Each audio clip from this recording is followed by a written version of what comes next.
Welcome back to Super Week, where we've got match number 3 coming up between Gambit and Meet Your Makers. As said, they both went 0-3 last week, so they will give us an explosive matchup. At least that is what we hope. So let's go over to our casters. It's going to be Joe and Jason. Thanks a lot, Shox, and welcome everyone to game number 3 of what is a very long first day here of Super Weeks. We've got 8 games coming your way today, and well, this is going to be another great one we hope for. Gambit versus Meet Your Makers. It's a very crucial one as well, because MYM, they're bottom of the table right now. There's only a few possibilities that they could actually get into the playoff standings, and they need every victory they can really get. Well, let's get straight in there and have a look at the teams then. Starting off on the blue side, we have Gambit, who are, of course, Darian in the top lane, Diamond in the jungle, Alex Ich in the mid lane, and the duo of Genja and Voidal. And of course, on that red side, we're going to have Kuban in that top lane, Makata in the jungle, Charu in that middle lane, and Makro and Libic as AD carry and support. So, crucial time for both of these teams. And let's have a bit of a look at what you guys at home think of this one. Jason, how's it looking? Well, y'all at home think Gambit is going to win by 86%. That is a huge margin, or 82%, sorry about that. 82% is a huge margin for Gambit. I mean, they are off the back of boot camp, so you kind of expect something like that. Yeah, and Meet Your Makers are obviously the team that are struggling, but let's concentrate on Gambit first of all. They're obviously a very, very strong team there. Previous results tell us all about that, but they've been struggling a little bit lately, and they've gone from being tied for first to now fighting to make the playoffs, and that in just 2 weeks. I never would have thought that back starting the split up, but yeah, you're right. Like, they know they're in trouble, and they're doing everything they can to fix their problems. Gambit's been holed up in Kiev for boot camping since the 5th of August, practicing 24/7, and it's kind of reminiscent of what they when they were in Moscow 5, and where they'd show up a week early to a big event and really start that practice. We saw how much stronger Gambit were after their previous boot camps, and if everyone is wondering, can they make that happen again? Will they be able to make that magic? I think one of the problems that they have is that, you know, Gambit are pretty inconsistent and have been this summer split. I mean, when they're bad, it somehow looks like they just give up on the games. But we also know that when they're good, they're an incredibly scary team. And now that they've had all of this time boot camping, they could be that force again that everyone needs to really watch out for. And one thing that's really made them that force that everyone has to watch out for is their ability to innovate things in that current patch. And when you pair that in with their love of playing what they perceive as the strongest champions in that patch, it's hard to really shut them down. However, they've had a lot of Plague roster changes all season. I really haven't been able to settle down as a team and work out these new strategies. We saw Alex there just being groomed by his manager, making sure that his hair is all up to standard for this one. Meet Your Makers, obviously their opponents in this one, are another team that aren't looking great, unfortunately for them. Half of the games that they've won so far this split, they won in that first week. Yeah, they're currently sitting in that 8th place out of playoffs, but if they do have another huge week like they did at the beginning of the split, then they can still make a run for it. And to be honest, just think about momentum they would get going into playoffs. Like, that is just a huge confidence boost to you. Well, let's talk about the run that they need, because in order for Meet Your Makers to hit the playoffs, they almost need to have a perfect week. 5-0 is what they can dream of, I guess we can say. If they drop this first game, or for that matter, any game here in Super Week, their chances at becoming top 6 are so incredibly slim. Right. I mean, if they lose this game, the only shot they have is hoping that SK and EG have an awful week. And like I said before, if they do go 5-0, they don't control their own destiny. They just have to play their best and hope for the right circumstances.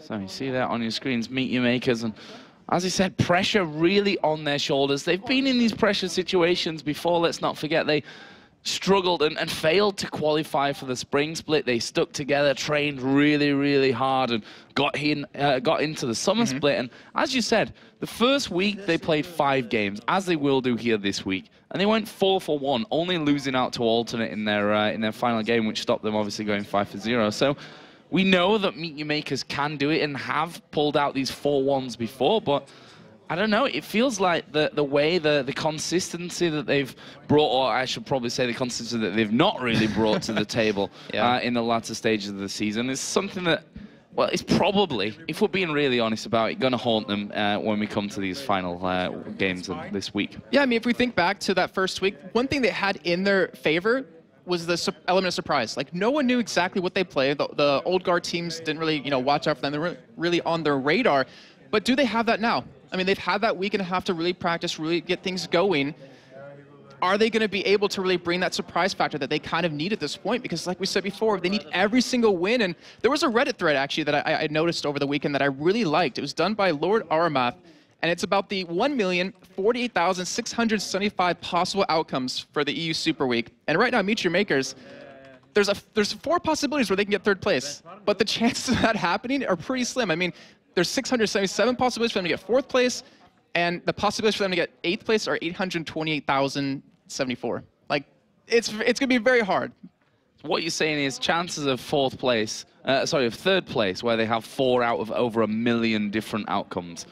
It's not really a number that you can. Well, that's the thing. It's not 0, right? Exactly. It's not impossible for them at this point, but not only do they have to have a good run here, MYM, they have to hope that some of the other teams slip up for, to allow them to get that jump as well. Let's talk, though, more about Gambit, because they are right now coming off the back of a boot camp. They've been in Kiev in the Ukraine training like we used to see from them, and I think that's something that's almost been missing for them throughout this summer split. Not only, obviously, they had those roster changes coming in, but they've not been the old workhorse that they were back in the day, that they'd spend a week or maybe even more going into those big events to really sit together, to train together, to live together. And that's what made, for me, Gambit so good. But they've not had that this season, and I'm wondering if it's going to change now that they have had this week. I think it might be just a factor of no one's really nipping at their heels back then. I mean, if you think about it now, when you're at the top of the league, top of Europe, you're not too worried about practicing really hard. You're not too worried about the other teams coming up and rising. But the newer teams, they're out for blood. They will study you. They will try to learn every single strategy against you and come at you with that. And right now, Gambit, I think this is the first time they boot camped all summer. Not including, I guess, the 2-month break that we had, but with Voidal in the team, when we talked about how many plagued roster changes they've had, it might give that synergy that we kind of need Genja and Voidal to have if they want to win. Yeah, they certainly need to find that, that's for sure. I'm wondering as well if this whole change of supports has really affected Genja more than anyone else, when it comes to this Gambit side. I mean, we've seen Darian, who's looked like his old self. He's had games where he's... how can I put this one very politely? Being caught out and then not really look like he cared too much afterwards, running down the mid lane as Vladimir against Lemon Dogs while they were doing the inhibitor, obviously comes to mind in that one. But he's still able to perform, and that's what makes Gambit so unpredictable at this stage coming into the last week of the season, is that think back to what Gambit always used to do at tournaments. The Intel Extreme Masters, which they went over a year not losing a single tournament of, it'd always be a little bit shaky in the first days, where there wasn't that real pressure from groups, but they would always turn up when it comes to the playoffs the next day. And that's the thing about Gambit. They come and play when it really matters. And the perfect example of that to me is Intel Extreme Masters Katowice, where they got through the group stage based on time. Then they came back, beat Azubu Blaze, Azubu Frost at the time, and won. Like, that was just ridiculous. And, Meet Your Makers, we can't really count them out because they always have that potential to show up. And I was looking over their past games that they had against Gambit, and to be honest, they kept up with them a good portion. For instance, in their first game, they were pretty much dead even in gold 25 minutes in. In the second game, they were dead even, actually, they were leading in gold 37 minutes in throughout the game. And of course, in week number 5, their third game, they actually were leading 33 minutes into the game, but they kind of lost a Baron and ended up losing that game. But they always had that potential, and I'm worried. 3.10, a lot of nerves to Elise. That was Kuban's go-to champion back in the day before it was constantly banned out against him. Will he try to sneak that one through? Will Gambit ban that out? Will Meet Your Makers ban it out to stop Aaron from playing it? Yeah, and there's another question as well that Diamond, who of course has brought more interesting champions to the jungle once again, obviously picking out like Karma in a couple of games so far here in the summer split. One thing that I found really, really exciting this week was over in the LPL, we saw 2 Shyvana picks coming out there. I really hope that we see a Shyvana here today from Diamond. I'm not sure if we are going to, but there's always that possibility. If he's coming back to life in other regions, then why not here? She's actually gone under the radar quite a while. I actually glad you pointed that out because they changed a couple of things to her. So I believe it was her E used to just hit 1 minion, reduce the armor, then that's it. Like you'd hit 1 target, but now it goes through the target so you can hit more than 1 person. Then if you actually proc that, you do 8%, I believe it is, of their max health. So she can be a real terror in lane. She can also be a real terror in the jungle. And just like you said, he played Shyvana like back when they first came around as Moscow 5. All that counter jungling, all the aggressive jungling he did. I agree. I would hope to see him on it this time. So Gambit just working themselves into the game here. It seems like they need a little bit of help to get in there in the right order. You see their manager Groove just stood behind him. He obviously wasn't here. You may have noticed that in week 8 where they went 0-3 for whatever reason, having a week off maybe from travel. Obviously plays on the manager as well, but he's going to be an integral part of, you know, Gambit's mindset, I think, more than anything coming into this week. I completely agree with that. I mean, we've actually talked to him quite a few times at a couple different events, and he really does, or he really is, to me, that like sixth person of the team that really blends them together. He's always the guy that gets them practicing, you know, with his belt out, as they were talking about the spring split. And I completely agree. Like, he has to be that person to really get them to focus. Like, when Darian's on tilt, when he dies a couple times in lane and just starts feeding or just starts not really caring so much, he's got to be there to be like, Darian, you need to stop doing that. Like, this is the time to start playing. We have Worlds coming up. We have playoffs coming up. And to think we were in it last season and not being it this time, like, I don't think that's acceptable to Groove. And then we see Meet Your Makers deep in conversation. Almost looking like Alex is a little bit sleepy there, on the other hand. You know, Gambit aren't a team that... They're generally very quiet before games, actually. They're, you know, always been a relaxed team. I think that comes from, you know, the experience. They've been at pretty much every single event since they first made their, you know, emergence back at IEM Kiev all those years ago as Empire in the day. That was great stuff.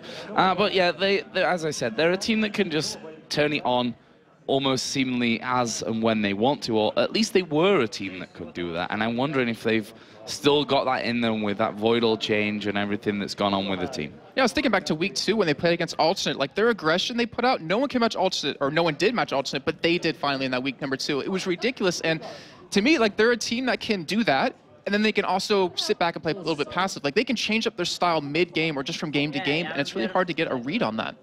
So we're about to get into Champion Select here then. Finally, we have both teams in the game and actually ready to go with this one. As they just inspect their mouse pads, don't want any little bits of fluff throwing you off your skill shots. I don't know. It doesn't need to happen. You got to keep things clean. A little crumb or something. Keep it clean. So we're going to get into Champion Select. Let's talk about the champions and the picks and the bans that we're going to be seeing here. What do you think is going to come out from either side? Well, Charu has always been a big factor to really ban out in either way you can possibly do it, as we already do see the already ban against him, but you want to take him out of the game. There's a lot of champions he can play. There's a lot of champions he can play really deadly on. So I wouldn't be surprised to see that, and maybe one targeted at Kuban. Makade hasn't been that impactful in the jungle lately.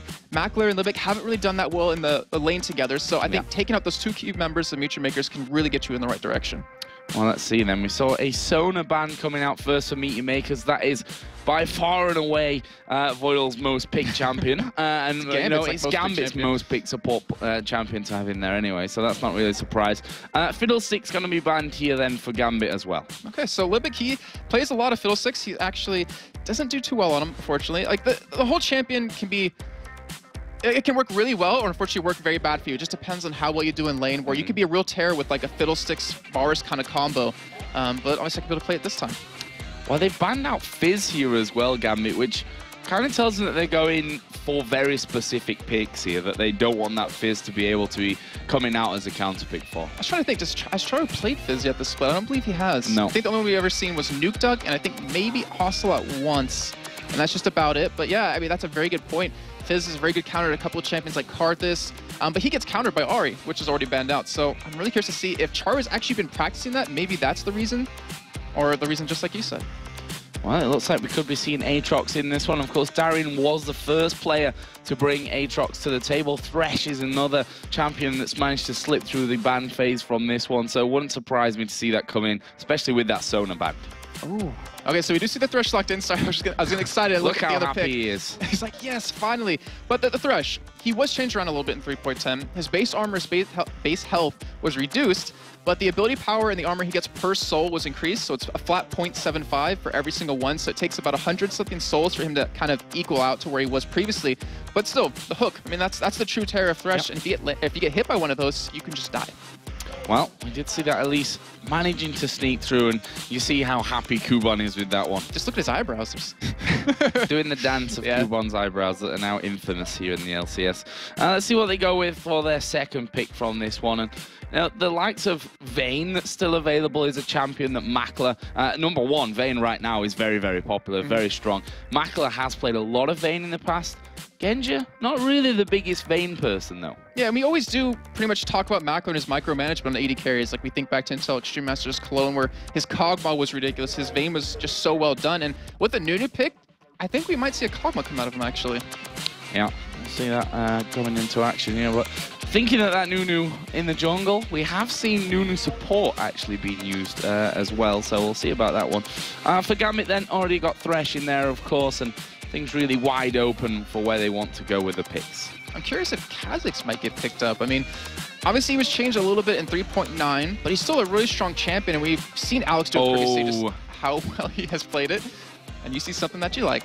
Well, I wanted Shyvana, but I wouldn't be too unhappy if we get to see Diamond on Lee Sin here. That would be nice. The Twisted Fate being picked up and locked in there by Alexic. Obviously, Twisted Fate himself had those changes as well, no longer having that global passive that he had, giving that gold out to everyone, but gaining more of it himself on most occasions, I think we could say. But it's the whole pick a card thing that's really changed for him. Yeah, because you used to be able to just kind of cycle through your cards, wait till that timer counts down, then lock your card in and wait for that timer to go down. It gave you a really long period of time to throw that card, but now it's been shortened quite a bit. Yeah. So you're forced to really commit to it or just kind of back away. But on the other side, you see some pretty much instant locks coming in. Yeah, Kassadin. Yeah. No problem there for Charu. Once that Twisted Fate comes in, he's like, we're going to pick that one straight up here and have that Kassadin in there. Are they going to be going for Twitch? Makler is currently hovering over that one. We'll see if that will be the choice for them to...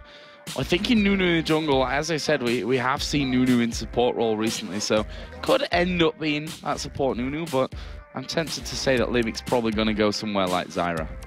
Yeah, and the thing is, his Zyra was so strong back in Intel Extreme Masters Singapore when we kind of first saw them come to life in terms of a big event, but he's 2-10 on Zyra right now.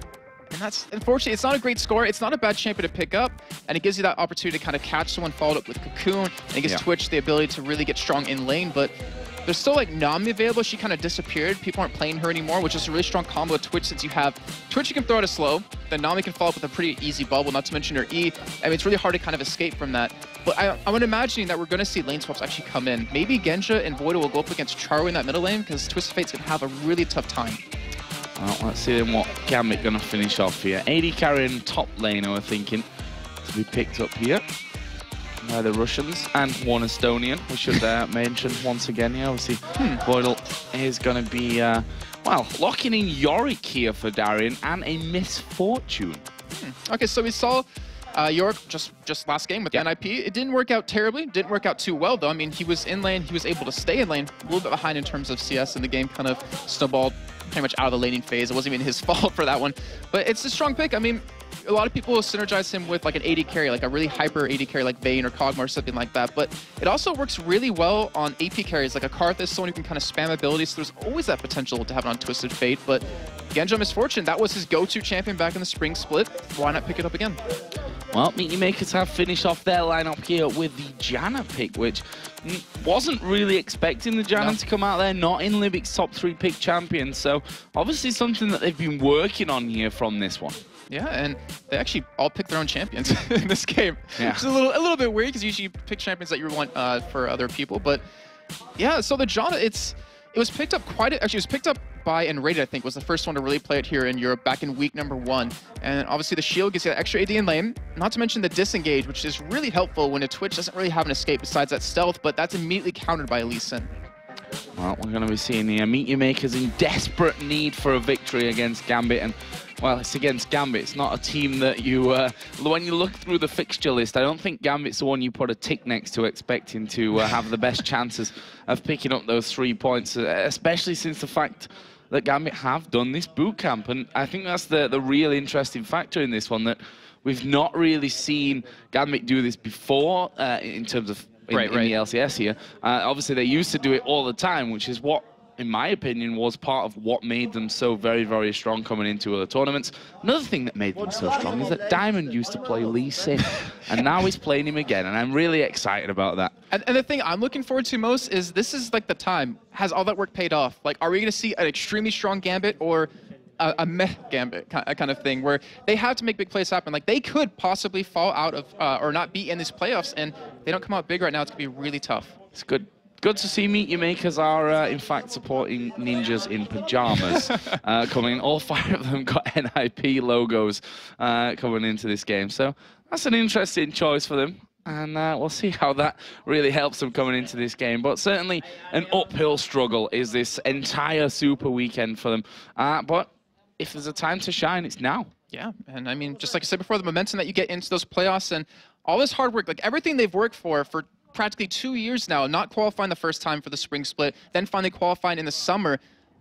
Like, you have to come up with something. Like, you have to dig deep down to really show everyone that you wanted to be here and you deserve to be here. So here we go then, into game Gambit versus Meet Your Makers, game 3 of our Super Week 9.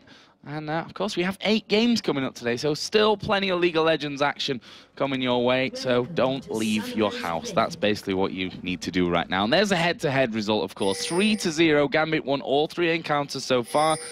Meet Your Makers, as I said, it's going to be tough. Jason, walk us through level 1.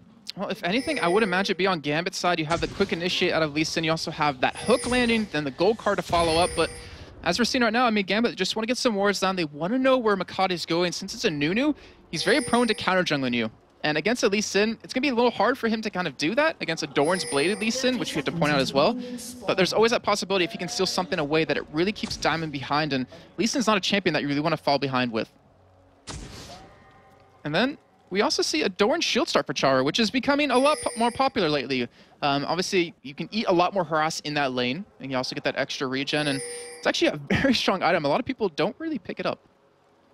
So, bit of a quiet start after that initial ward going down there from Gambit on the top side. There's a couple down on the bottom side of the map as Voidal and Genja actually holding on, and Makla's going to face check right into the middle of them. There's the Ignite going down. Barrier already used by Makla. He flashes over the wall, and, well, he's used both of his summoners right just like that. Yeah, and right now, Diamond's like, I'm looking at that bottom lane for a free kill, but they're actually going for an invade here. They're trying to keep this blue off of Makate, and this would be a terrible start. He needs to be able to secure this. He does obviously have smite and have his consume, but they're trying to go for a steal here. They're trying to make it assume that he's not going to smite it. And they've got 2 men guarding their own blue buff here as well. This could be very, very interesting. That ward will stay up there. Stun card pulled. Libic gonna get stunned up there, but he will flash as well over the top of the wall. And, well, this bottom lane have got no escapes left now. Yeah, it's not a good start at all. I mean, we've talked about earlier in the season how Meet Your Makers, when they get put behind, they kind of stay behind. They don't know how to recover from that, and this is exactly what Gambit is doing to them. And not to mention Mako, just like with no summoners, you're so prone to being ganked, especially by a Lee Sin, who started at blue, so he's going to be coming down bottom. And Voidal here causing all kinds of harassment over towards Makata. And he's going to see that being nommed down. They do finally get down into lane, as once again Makla, now he's had to obviously go home to heal. He's used his barrier, he's got no flash, as doesn't Libic. So overall, this bottom lane from Meet Your Makers have to be so careful now. Yeah, they do, especially if you get like hooked by with a Misfortune who does so much damage earlier on. She's like one of the strongest AD carries pre-level 6, or even not level 6 with that bullet time. So you have to be very careful, and that makes you wonder, will Makati come around and try to help that bottom lane as Diamond, instead of ganking that bottom lane, he's actually just farming away in that jungle. Looks like he wants that level 4 before he goes in for any sort of gank, but he also doesn't really need to force it because he knows Makati's behind. Bit of a pink ward battle down in this bottom lane. You see the exhaust being used there. There goes the flay on towards Libic. He's very, very low from this one. First blood comes into Genja, and Makla, I'm not sure that he can really stand to this one either, but he will go back off towards the tower, uses the exploders there onto Genja, who will go low from it, but they've picked up that first blood crucially. Wait a minute, was Genja aggressive there? No way, I don't believe that. I mean, we never see him play aggressive, and it might be a result of that boot camp. He might have changed up his style a little bit. He's done it in the past, but you see how well it works out for him right now. It's Makler, 3 CS, 4 minutes in to 15 CS on Genja, who can just free farm away right now. Yeah, and holding out that lane really nicely here as well, stopping Makler really getting into range for most of it as he just comes out. You can get 1 CS there from that one. Let's not go too far with that one. But Voidal doing a great job in terms of positioning here, you have to say, from that first kill. Oh yeah, I mean, he's been doing a fantastic job. Dom can run the top lane though to go for a gank on a Kuban. He's actually gonna be stuck here, but he will have that flash. Yeah, Repel coming in from that one. The Q will land. Wow, and Kuban flashing behind the tower there. He thought that Diamond was gonna follow in. And that might just be nerves right there. And that's really unfortunate because if you're gonna flash, you gotta make sure they're committing something as well. Maybe get him under that turret, but Makati, he's sticking around in Gambit. They're trying to go for a kill here. Oh, they've landed the Q into Emil once again. Kuban going to go down from this, but Makata is now chasing in. He's got the Ignite on towards Diamond. Can he get away from this one? There is a smite going down on towards the minions, but he will go down, and that's the buffs transferred back over to Makata. And that was a fantastic try by Diamond right there. He popped his Iron Will just to smite it away to get some extra spell vamp in there, but he also uses W on himself instead of to Darian to kind of escape right there. But either way, good turnaround. Makati now, who was behind earlier on because of that blue buff harass, is now caught up with that double buffs. He's gonna have a refresh on it, and needs to be a really big nuisance to deal with. So 2-1, 700 gold lead here right from the start for Gambit. And well, it's good that Makata got that kill there, because things could be going very badly for them right now if that had have not happened. But still not all perfect at this stage. We'll see how this one really develops. You can see that bottom lane, they continue to put the pressure on towards Makler, who, lucky there that Voidal actually, I think, tried to aim his hook as to where Makler was going to go, but he just stood still, so he missed anyway in the end. But if you look at the levels there, obviously Genja got the advantage from that one, and he's done a very Genja-like thing of picking up triple Doran's Blade. So it's a little, well, it's unusual overall, but not really unusual for him, just like you're saying.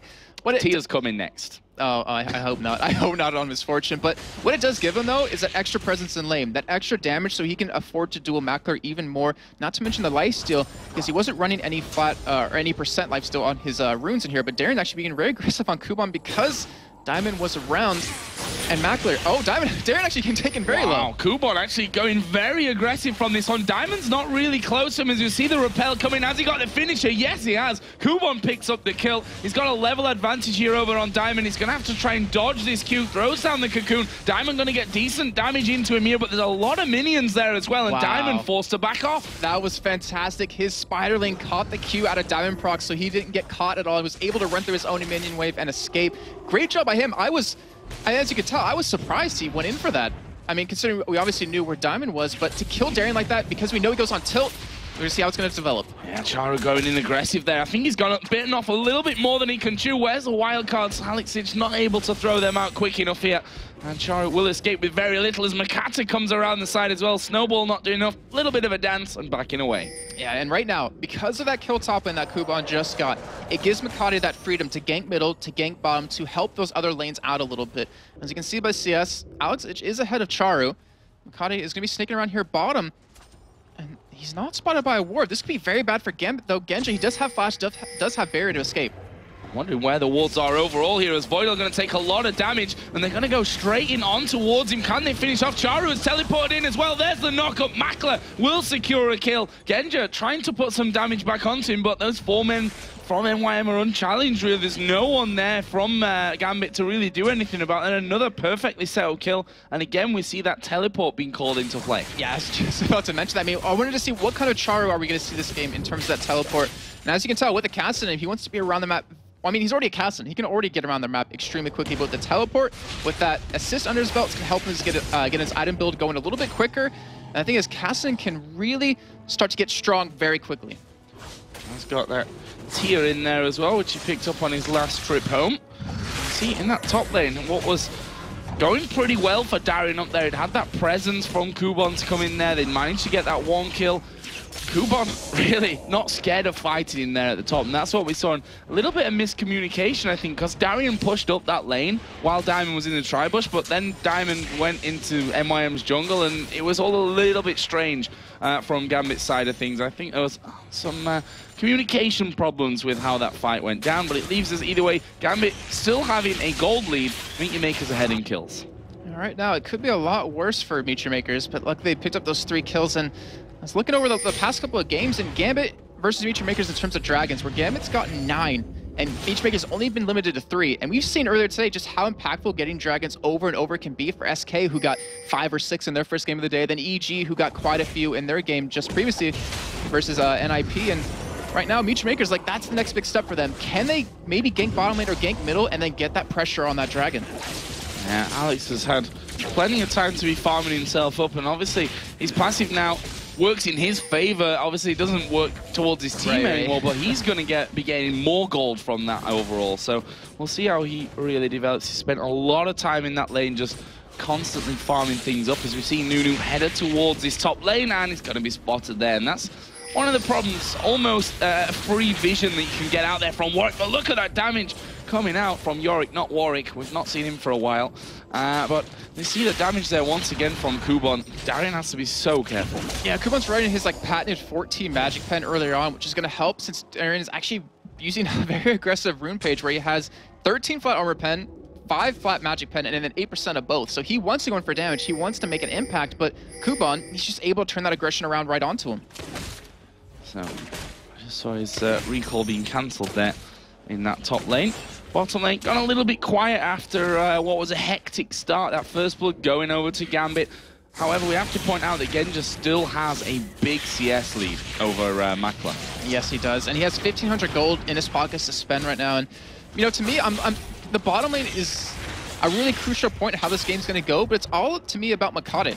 Because in the past, he's been more of a aggressive jungler in terms of he likes to gank a lot, but he's never reactive. Like, he never counter ganks too often. And right now, he's trying to set up for it, but Diamond's nowhere near there. He's at that bottom lane. He's trying to gank there. No, he's just spotted Makata coming running out of the bush like, good job I didn't push that one out too far. With the Nunu waiting in there, but look at this. Meteor Makers are all coming down, so we could be seeing a play about to happen on towards Dragon. Yeah, and Alex actually might be able to get caught here. Yeah, and they've come right into that one. Cocoon max range, he's going to land onto him. Alex now in all kinds of trouble. He's going to be able to stun one of them, but he went for Nunu. The other two mobile enough to finish off. Good kill, and that is most probably going to secure them this Dragon as well. And what's a little weird is that you mentioned it, Darian saw Nunu running down through the river. Like, they kind of should have expected that coming, and right now, Meteor Maker's trying to get this first Dragon, but Diamond, he has something to say about it. Yeah, Libic here actually going to get hooked, get hit with a Q. Genja picks up that kill. We do see the Dragon actually being picked up there by Meteor Makers, flashes away. Q not quite landing there, coming out of Diamond, and able then for not to follow up on things. And Meteor Makers, they lose their support player, but they've picked up the first Dragon of the game. And to me, that's really important for them. I mean, right now, in terms of total Dragons over the summer split for EU, they're 7th at 38. And we talked earlier about how Gambit has 9-3 up against them in their series, and something like that gives you so much gold, and it really kind of gives you a good mindset. It gives you the opportunity to say, all right, Dragon died then, we have the timer for it, and when it comes close to that point, we'll have a pink ward down on it, but do we also want to make another play on it? And if they can kind of snowball multiple Dragons overall, then they will have a hefty lead. So, just seeing a couple of items being picked up. Genja in particular, a lot of gold going back there, picking up a BF sword and a Vamp scepter from that one. We can see from Alex's side, he's added the Sheen in. On the top side, Yorick now, Negatron Cloak, probably vital at this stage. We've seen how much damage Kubon's been doing to him. Yeah, that will be going to that Spectral's Cow, which is actually a very strong item. That regen you get is just so strong, but right now, Kubon, he kind of countered that with the Haunting Guise, and if he gets Sword Boots right after, that Negatron Cloak is pretty much wasted gold right now for Darian. Well, let's see how that one heads as we see at the bottom here, Makler. And then we doing a bit of damage, but actually takes far too much there. Has to use his barrier. Voidal was trying to push in there as Diamond comes flying through. They keep not quite landing in on towards Libic. He's like, hey guys, I'm here. Oh, too late. But we just saw right there, like the trading potential out of Genja versus Makler, where Genja just destroyed him with that BS sword, with those 3 Doran's blades. Yeah. And Makler, he has to go back, he has to pick up an item, and he actually is going towards a Bilgewater Cutlass, so he will go for that Blade of the Rune King as his first major buy, and honestly, that really won't help him in lane too much. It'll help him in team fights with the spray and pray, but Genja should be just able to outdamage him 1v1 now. So Kubon there just pushed onto his tower, and does pick up the Haunting Guise here, first of all, as we've seen him do a lot during the course of the season, but Darian starting to be able to hold his own in this lane. We'll see how that one all really develops. Makata did start to come across, but I think decided that they probably weren't going to get in onto it. And now we're seeing the second blue buffs going over to the mid laners. And yeah, we've seen Kubon carry very well on his Elise. He has a 4.6 KDA on her. And you kind of see Meteor Maker's mindset behind that, where they've been defending her quite well. Like, Makate's been up there often, more often than he's been bottom lane or middle so far, and it kind of shows that they want to get him started early. And we're going to see how it's going to develop as the game goes on, obviously. But Charu hasn't been given much help. However, he's doing a great job in keeping up in CS. He's not down that much. Yeah, he's really not that far behind. And his teleport is now off cooldown, by the way. So could be seeing him get involved. We have to mention as well, Alex Sitch, level 10. He's not popped Destiny once. Yeah, actually just thinking about that as well. I mean, he hasn't had the opportunity to go top or bottom just yet.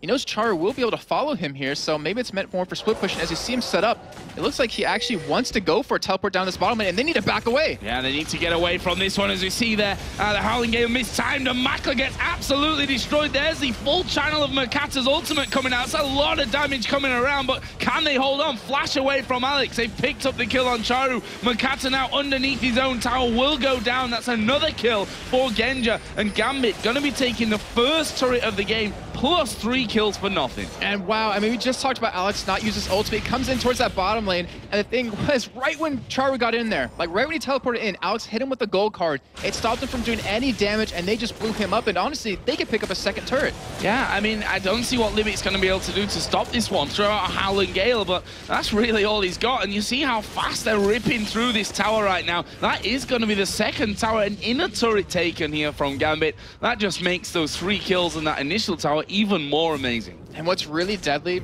is with that second turret going down, they lose control of their blue buff.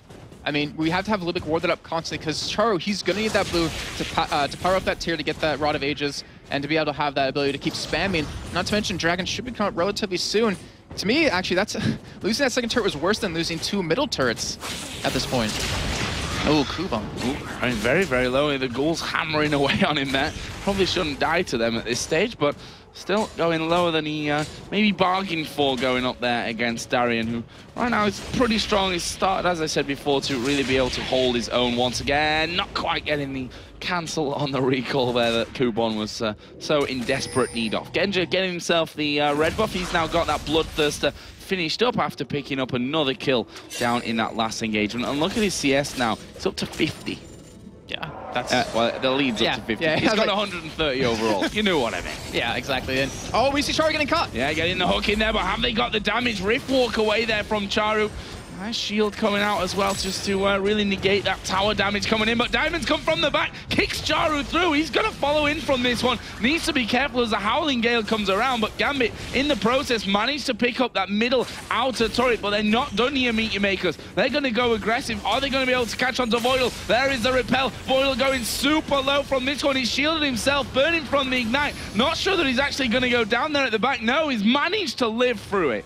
I believe that Howling Gale that came out of Jana, actually, yes, it did. It stopped Diamond from queuing into Makate, which would have been a guaranteed kill. Fantastic job by Livik, but you just see Meteor Makers, they're kind of losing control in Gambit. They're taking advantage of that. They realize that, and this chaos that they're kind of putting down, where they, 4-man gank bottom, then push 2 turrets down, then just group up middle, push that turret down. It's catching Meteor Makers off guard, where Kuman, he's being forced to help. Like, he went down middle to help out, and he's falling behind in CS in his lane.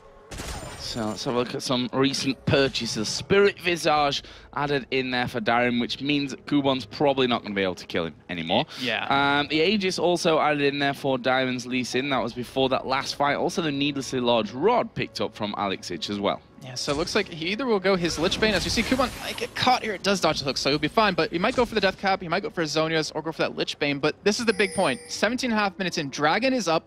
Meteor Makers cannot afford to let this go.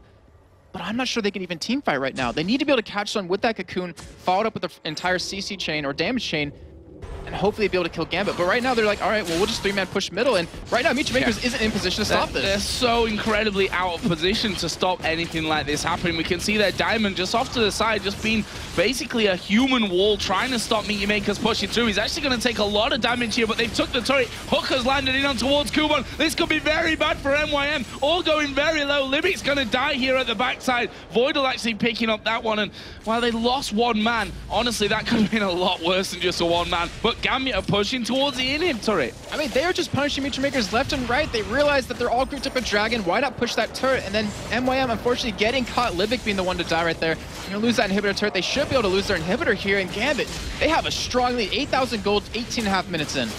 I mean, there's going to be a bit of damage coming out now. Hook has actually landed onto Charu here. He's going to go very low, force the Rift walk away. Kuban will have to repel, but he can't go anywhere. He's going to come straight back down on top of them. Wildcard's actually finishing him off, and that's another kill, plus the inhib. That came from really nothing. They were both teams were at Dragon. That was all positional play that's just got Gambit those bunch of kills, the inner and the inhib turret, plus the inhibitor itself. And because of all the gold they've been able to farm, because of their CS lead, because of their levels, because of how strong they are with these 8 kills, they can afford to do that. Like, Meteor Makers doesn't have a lot of wave clear. They have to pop everything they can to potentially kill one person, but who will that be on Gambit? But now Charu's teleported in behind. I don't think no, there's no way he's gonna steal. He's gonna try to go in for a kill here. Oh, that wasn't meant to happen. So we'll get that one fixed here, hopefully, in a couple of seconds. There we go, all fixed, easy peasy. As we do get back, there wasn't quite that Dragon Steel coming out there. A little bit too slow on to react to that one as Charu going to put a bit of a burst of damage down here. And now Gambit, they're going to have to try and defend off from this, but it looks like Meteor Makers have decided, you know what, we're just going to back away, no real problem. And right now, with the lineup that Gambit has, with that inhibitor being down middle for Meteor Makers, Baron is a very likely possibility. And one thing about Gambit with Baron, every time they've gotten first Baron, they've won the game in the summer split. So that's a very dangerous thing to let Gambit kind of pick up. Not to mention, they have the least amount of Barons taken at 10. So that kind of shows if they go for Baron, it's just to win the game. They don't necessarily need it all the time, but that might be the next move for them. Yeah, with the Oracles coming in there as well. I've seen them.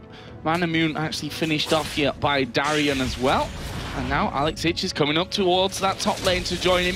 Go for a kill on Kuban, who's he's a spider after all. He'll be able to get away. Lovely cocoon comes around onto Darian. That pretty much stops all of that happening. Or does it? Alex is really getting close in there as well. They're going to try and have this turret away. As Diamond comes around, Makata and Livik, sorry, are going to be waiting off towards the side. There's the Sonic Wave hitting, but will he follow through from this one? Doesn't look like it. Oracle clearing out vision as well. They've completely zoned them out of that final outer turret. Yeah, Meteor Makers can't afford to do it. They're not strong enough, first of all, but with that middle inhibitor being down, they have super minions constantly pushing up against them that they have to concede pretty much their 2 outer turrets, and Gambit are taking advantage of this right now. We're going to have a 5-on-5 probably breakout here relatively soon. And who's it going to come out of? I mean, Meteor Makers, do they want to go for a stand here? Like, do they want to kind of lock this one down? If they do catch Genja. Yeah, they catch Genja. They're going to try and explode him, which they've managed to do. There's a shutdown coming in, but the rest of Gambit going to get involved. Charu's going to die. Makata's going down as well. Looks like Gambit are going to try and keep following through from this one. There's a flash. Destiny going to be coming out here from Alex Hitch. Where's he coming? Right inside the base. Stun onto Limbic. Wildcards will come through. Darian gets that one, but now Alex having to run. Kuban putting down good damage. Makler comes in to get that kill, but he's going to pay the price as well. That will be an ace coming out from Gambit. They're going to try and finish it right here. Wow, I mean, they easily can. They have a long death timer on Meteor Makers. They have super minions here, and this looks like it will be the game, definitely. And Gambit with a very quick win, 21.5 minutes. We talked about their boot camp. How well has it worked? And we're seeing it right now, Joe. Well, it seems to have done wonders for them, that's for sure, as that first Nexus turret does go down. They're not going to be able to finish off just here right now as Meteor Makers do spawn in. We're only 20 minutes in, we shouldn't forget that. The spawn times aren't massively long at this stage of things, but we saw there what Gambit are doing. They're ahead, so they're pushing towers. Meteor Makers either give them up or they fight, and they can't win fights. You've just seen that right there. What do they do here? They need to hold on somehow, and that's going to be really difficult to do against Gambit, where they lose so many objectives. They have pretty much no income at this point. Obviously, they have lanes to farm up, but the problem is Livik, he needs like an Oracle. He needs to be able to clear out all that vision in their jungle so they can get those camps. They need to, well, they can't afford to stop Baron because Gambit can just kind of walk away, but they need that farm. They need Charu to maybe pick up a kill or two just to kind of get him going a little bit quicker. And then with that, like, they have the potential to burst someone down. Alex doesn't have a Zhonya, so you can burst him. As you saw, Genja is easily burstable if you do land a cocoon onto him. And as long as Meteor Makers can target them down one by one, then they should have that potential. But they need to hold on. They need to hold on like 5 to 10 minutes at least. Well, we've seen some pretty big items being picked up recently. That locket now being completed as Alex going to get in here on towards Makler, who is invisible, but he's not going to be invisible for very long here. Alex just blindly following there up the lane, and now the rest of Gambit coming in here. Makler looks like he's going to be a very dead rat. We'll actually use the Blade of the Ruin King there on towards Alex, but that won't help him out. Genja gets the kill. And that's all due to the lack of vision that Meteor Makers has. They don't know exactly where anyone is, and to be honest, that was kind of maybe a desperation move by Makler because Alex's ultimate is now up. Like, it was almost up when they started fighting. Charu's out of position right now, and Gambit, yeah, they can. They're going to try and win this one. Charu is going to be forced to recall from this. Obviously, that second Nexus turret is all that really stops Gambit walking in there right now. It's already down to less than half as a kick comes in. Kuban going to be knocked back. There's a hook onto Charu. He's going to surely die as well. Alex picks up that one, and they can just finish the game right here. They don't need the kills. They're going to pick up the second Nexus turret. The inhibitor has just spawned right behind them, which will stop them finishing the game right there. But they should be able to turn around. There's still 30 seconds here on Charu. Meteor Makers, like, they can't hold on. Like, they have 5 members of Gambit up. You still Charu down for 20 seconds. There's nothing they can do. Yeah, they're going to push straight in for this one. Hook not going to land, but it doesn't matter. Gambit going to walk through, finish off the Nexus, and take down Meteor Makers in 24 very, very quick minutes there. That was an absolute annihilation from Gambit. That was a win, a very convincing win for Gambit. And we talked about earlier in the boot camp, how well has it worked out? I think we saw right there, it's worked out phenomenally for them. They pretty much had Mutual Makers written down to a T. They knew exactly what to do against them, completely countered them. But now Mutual Makers, what do? They're still in 8th place. There still is that possibility of them getting into the playoffs, but the chances are very slim. Yeah, they are incredibly slim. I think words almost failed to describe how much Meet Your Makers need a turnaround here from this one. They have to win all 4 games if they're to have a chance. And even that isn't controlled by them. Obviously, the 4 wins are controlled thoroughly by them, but actually, even if they do that, they're not guaranteed to be able to land a place, so it depends on other results. So, now we questioned which Gambit is going to turn up here in Super Week. Is it going to be the Gambit that we used to see after boot camps that would come into a final day of a tournament and just destroy everyone? Seems like that was the team that turned up. One thing I kind of question is the ability to keep that going. I mean, we see in the past, like in one day where they'll do a stomp win, and the next game they'll get stomped kind of thing, or also, you know, from day to day, but it looks like they want to get playoffs. Like, they set their mind to it with those 10 days of boot camp or 15 days of boot camp, and they're trying to go for it. And after that game, they have that opportunity to. Yeah, I mean, it's hard to really break down that one because things did go very quickly from Gambit. I mean, we saw that first blood down at the bottom. There was a lot of zoning going out. The CS difference at the end was about 30, and it was pretty much 30 the entire game. Like, even at the very start when Genji had 15 with that first blood, and Maklo only had 3 or 4 CS, and that's pretty much just how it continued through that one. We saw Darian on Yorick went low, died even once up there in the top to Kubon, but played a very, what's the way to describe this one? He kind of chugged along through the game. Nothing super spectacular from him. Well, the thing is, with that death, he didn't let Kubon snowball on him. He didn't let him get the extra kills, the farm. He stayed ahead of him farm. He kept him in lane, kept him pushed out of lane sometimes when he went to go do Dragon. So in the end, I mean, that's all he needed to do, and it worked out for them. And this is the 11th game now where Baron hasn't been taken, and Gambit now have 3 of them. That just shows how aggressive they play. We've seen a lot of teams get an advantage and not push it, not use it to their advantage, or not, you know, kind of make something happen off of it. But Gambit did this game. Well, the big thing we saw there, just that positional play around Dragon was really what made a massive swing for Gambit's favor there. But we're going to head over to Quick Shot to break down the game. Thank you very much, guys. Unfortunately, I'm alone for this very short analysis segment.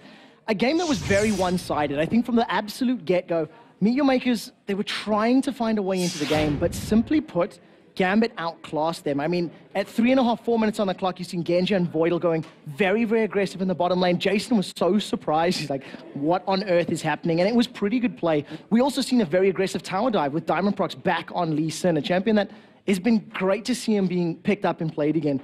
The one thing that did stand out for me was a very, very big gank down in the bottom lane. We've seen Alexich playing Twisted Fate. It's a champion that we haven't seen much of on 3.10, but to be fair, we've only seen about 9 games in total between NA and EU, and he played it perfectly. A lot of the power of that pick a card, lock in the gold card, Destiny to a location, and instantly stun somebody has been made a little bit more skill focused, and Alex demonstrated it perfectly. He landed the Destiny, he managed to pick up multiple kills for Gambit, pick up both of the towers, and that's what allowed them to do a lot of that dragon posturing and all of that map movement that Joe and Jason were talking about and analyzing so heavily. In total, that's a good win for Gambit. It puts them very securely in the middle of the table now. They're sitting just behind NIP, who are, 12 and 12. They need to pick up another victory to close that gap, and we'll have to see if they can continue the performance, because right now, that boot camp seemed to be paying off. There's a few little things Gambit could tweak, and I wonder if Shox is going to ask Alex exactly what they'd like to work on. Thank you very much, Trevor. Welcome to the interview rounds, Alex, and I indeed want to ask you about that. You guys went 0-3 last week, and then you guys went on a boot camp. Is that a decision that came only because you went 0-3 and that it was absolutely high time to change something, or where did it come from? So that decision was made like long time ago. We knew that we will go to boot camp before the Super Week, so the 0-3 didn't affect it at all, because we need to train to Gamescom, we need to train to Super Week, and we really need these wins, so we try our best and train as much as possible. All right, and besides that training, how did you pick up morale after that last game, that 0-3 being this close to the playoffs? Is that you then that takes it in your hands to get the team going again, or?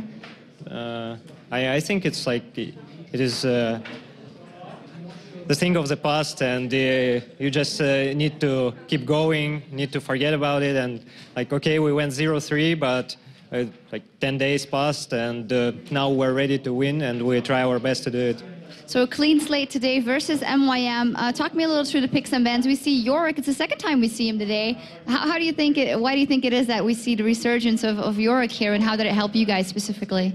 So Yorick is a really strong hero in laning phase. He's really strong in 1v1 and 1v2. He brings a lot to the team.